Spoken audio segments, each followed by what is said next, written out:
So the name on everybody's lips at the moment is Victor Osimhen. With United still in seemingly need of a striker and Cristiano Ronaldo's future in serious doubt about whether he's going to stay, the form and trustability, if that's even a word, of both Anthony Martial and Marcus Rashford to lead the line in doubt, Manchester United are going to need to bring in a forward if Cristiano Ronaldo goes. Deadline day being mere hours away now, I think the links surrounding Victor Osimhen have completely hot up.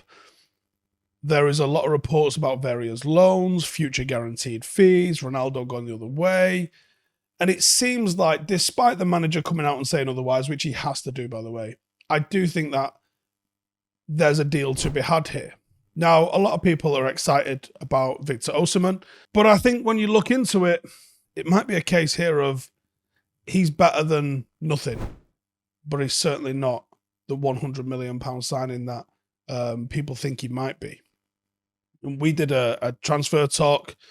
We looked at Aubameyang, we looked at Memphis Depay, and we looked at Osimhen. And out of the three, Osimhen was the most popular amongst all of the viewers. Memphis was really 50-50, and Aubameyang was the one people were saying no to.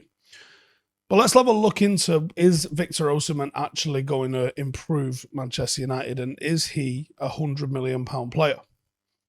Now, he's got 30 goals and 10 assists in 65 games for Napoli. Now, that tells you that he's got some level of being effective. That's not a bad record for Italian football, where goals aren't exactly as free-flowing as the Bundesliga.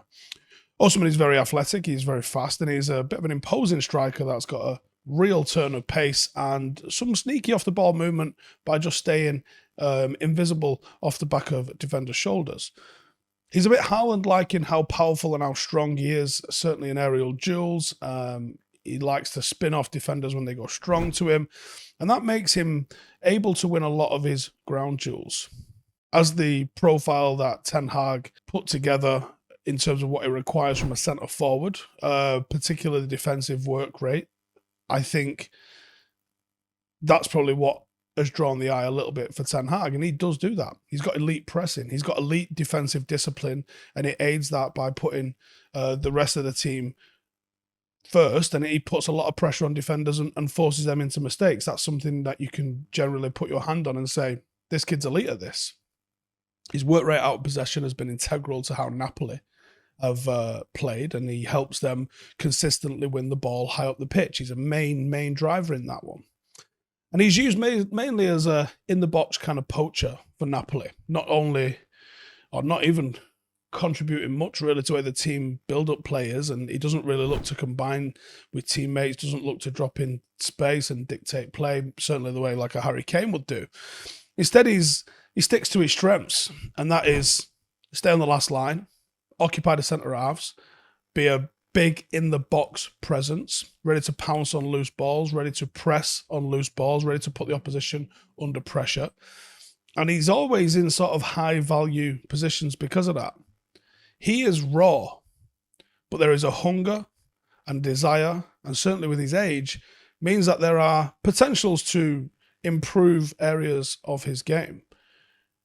And I think that his physical and aggressive style is very much suited to the Premier League. And I think that there is every chance his goal record can improve if he's in a less pragmatic league than Serie A.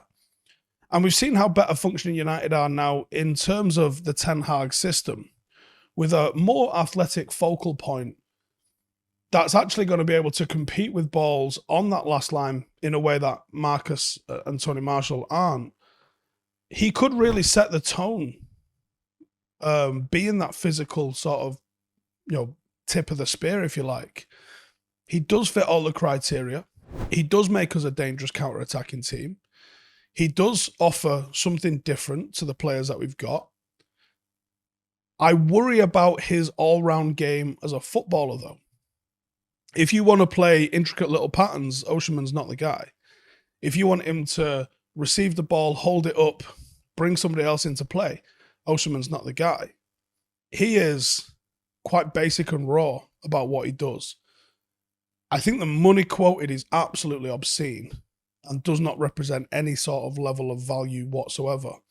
And some of the other strikers that we have looked at, Kaladzic for one, He's more in that sort of ballpark of fee. Why he's coming in at 100 million, I really can't tell you. I think if United got him, I think they'd be the sort of player that fans do take to, because he's going to leave it all on the pitch. He's going to battle. He's going to fight. He's going to do the sorts of things that we like as fans.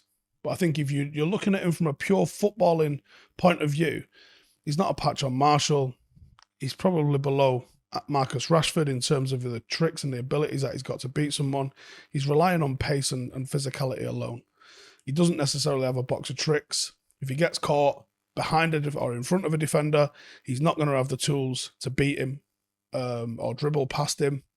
You're looking to knock this up to him, for him to challenge, for him to press, for him to try and be a fox in the box, but you're not going to see him beat anyone. And maybe that's not what Ten Hag wants. I'm just giving you the details about what he's like as a player. For me, I wouldn't do it at 100 million. But if he's the only person that you can get your hands on this late in the window, he is going to add some sort of dynamism to United's forward line. And I think it could be interesting. You bring in Anthony, you bring in Osimhen, you've already got the likes of Sancho and Marshall and Rashford. It would get very interesting very quickly. Hey, thank you for watching the video. If you are new around these parts, then don't forget to subscribe. My channel is proudly supported by my community on Patreon.